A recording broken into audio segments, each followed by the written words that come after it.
नमस्कार, मी बाबासाहेब भोरे. आपण पाहता द पब्लिक 24 न्यूज चॅनल. की जरूरत नहीं है। अध्यक्ष महोदय, 8 फरवरी यानी कि कल के दिन रिजर्व बैंक ऑफ इंडिया ने रेपो रेट 25 बेसिस पॉइंट से बढ़ा दिया है।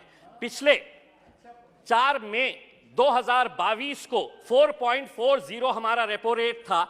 8 महीने के अंदर 6 मरतबा रेपो रेट बढ़ाया गया है और अब ये रेपो रेट हो गया है 6.50। अब हो सकता है इनमें से कोई खड़े रहेगा और कहेगा कि आरबीआई है, इसका हमारे से क्या लेना देना, बजट से क्या लेना देना। तो सुनिए गौर से, आरबीआई जब रेपो रेट बढ़ाता है तो किसी ने 20 साल के लिए होम लोन लिया है, यानी कि 240 महीने के लिए लोन लिया है और रेपो रेट 2.25% से बढ़ गया है, तो 120 से 160 महीने का एडिशनल ईएमआई उसको भरना पड़ता है। किसी ने 25 साल के लिए यानी कि 300 महीने के लिए लोन लिया है और अगर 2.25% से रेपो रेट बढ़ गया है तो उसे 199 महीने एडिशनल ईएमआई देना पड़ता है।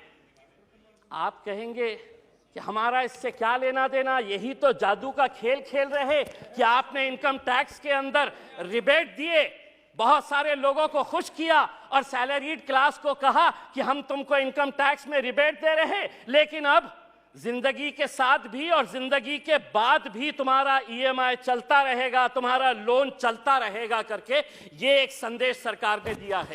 अध्यक्ष महोदय, एजुकेशन के लोन के अंदर सरकार ने जो आंकड़ा दिया है स्कूल और हायर एजुकेशन के लिए 1,12,899 करोड़, बहुत अच्छा बढ़िया सा फिगर है, जिसमें से 61% स्कूल एजुकेशन के ऊपर खर्च किया जाएगा और इन्हीं पैसों के अंदर से 14,500 पीएम श्री नाम के स्कूल्स बनाए जाएंगे। अध्यक्ष महोदय, मैं पूछना चाहता हूं, जो बच्चे आज गांव के अंदर पढ़ रहे हैं, जो जिला परिषद के स्कूलों के अंदर पढ़ रहे हैं, मेरे अहम सिर्फ अकेले औरंगाबाद जिले के अंदर अभी सर्वे करवाया सरकार के जरिए 1600। राणे साहब, आप महाराष्ट्र से आते हैं, अकेले औरंगाबाद जिले के अंदर 1600 ऐसे स्कूल्स हैं जिनके सर के ऊपर बच्चों के क्लासरूम्स के अंदर पक्की छत नहीं है, टीन के शेड के नीचे ये 1600 बच्चे तालीम हासिल कर रहे हैं। उनका कसूर सिर्फ इतना है कि वो किसानों के बच्चे हैं, वो गरीबों के बच्चे हैं, वो मजदूरों के बच्चे हैं। आप बनाइए नए स्कूल्स, लेकिन आपके पास 1 साल बचा हुआ है, यह अहद करिएगा, प्रधानमंत्री जी को कहिएगा कि पीएम श्री नहीं, उन पूरे स्कूल को हम पीएम महाश्री नाम देंगे। अगर 1 साल के अंदर ये 1600 औरंगाबाद जिले के स्कूल्स को अगर आप बदलते हैं तो हम भी कहेंगे, अगर 1 साल के बाद अगर ये कर पाते हैं तो इम्तियाज जलील यहां पर खड़े रहकर कहेगा, वाह मोदी जी वाह। दूसरी ये बात है अध्यक्ष महोदय, माइनॉरिटीज के बारे में मैं ये बताना चाहता हूं, राणे साहब, हम तो फूल थे, तुमने हमें कांटा बना दिया और अब इसी कांटे से कहते हो कि चुभना छोड़ दे। नहीं छोड़ेंगे, हम लड़ेंगे, क्योंकि इस मुल्क के ऊपर जितना आपका इख्तियार है उतना इम्तियाज जलील का भी इख्तियार है। अगर आप हमारे साथ नाइंसाफी करेंगे तो हम खामोश नहीं बैठेंगे, हम लड़ेंगे। क्या वजह है कि आज फाइनेंस मिनिस्टर हमको इस बात का जवाब दे कि कैसा 38%, कौन सी ऐसी मिनिस्ट्री है जिसके अंदर 38% का बजट कम कर दिया गया है। 1913 करोड़ रुपया आप हमारे गायब कर देते हैं और आप ये उम्मीद करते हैं अध्यक्ष महोदय, आप ये उम्मीद करते हैं कि हम खामोशी से इसको बर्दाश्त कर ले करके।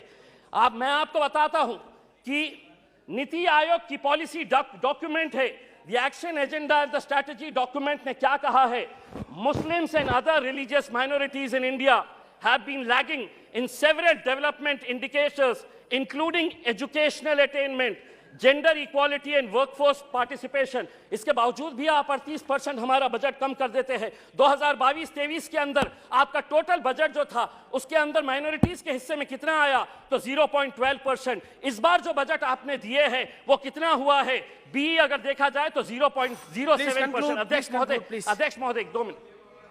तो ये टोटल एलोकेशन अध्यक्ष महोदय, ये कितनी गंभीर बात है कि देश आगे बढ़ेगा, लेकिन माइनॉरिटीज के लिए जो बजट दिया गया है 2012 और 13 के अंदर जो बजट था वो बजट इस बार दिया गया, यानी कि देश आगे बढ़ेगा और माइनॉरिटीज पीछे रह गई। ये कब तक चलेगा?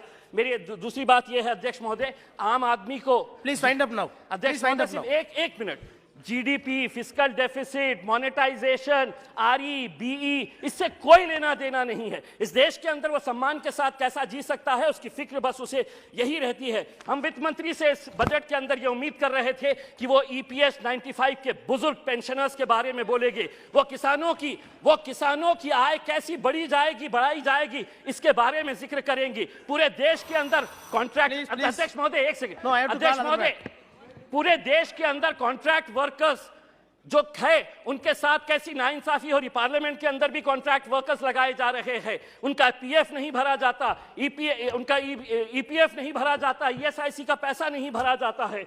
मैं अध्यक्ष महोदय ये उम्मीद कर रहा था कि जाने से पहले इस देश को तंबाकू और शराब मुक्त करके जाएंगे।